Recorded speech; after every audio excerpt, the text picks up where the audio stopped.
The SA Post Office and its Group Chief Executive Lefoka have reached a mutually agreed separation, and the KZN Premier's challenge to those claiming to have evidence of homophobic statements by the Zulu King to produce it has not fallen on deaf ears.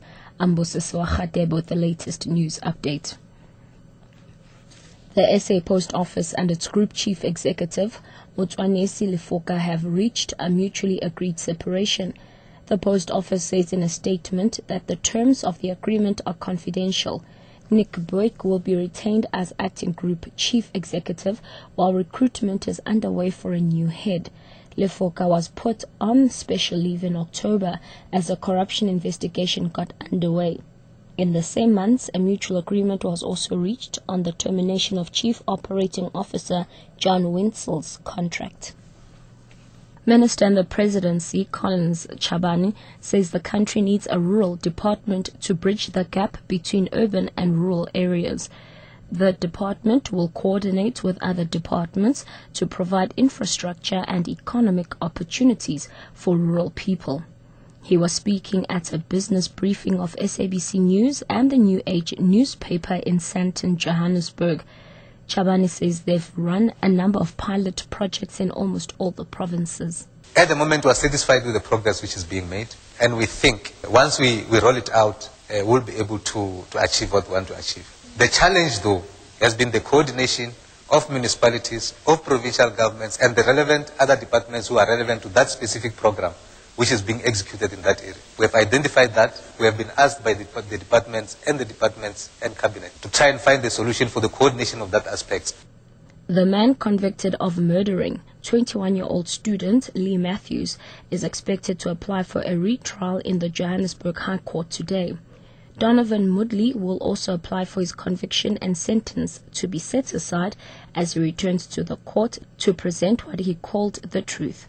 Moodley was found guilty of murdering Matthews after he kidnapped her from the Bond University campus in Sandton, north of Johannesburg, in July 2004. Abongile Dumako reports. Moodley held Lee Matthews for several hours before taking 50,000 rand ransom money from her father. He was sentenced to life in prison for the murder, 15 years for the kidnapping, and 10 years for extortion in August 2005.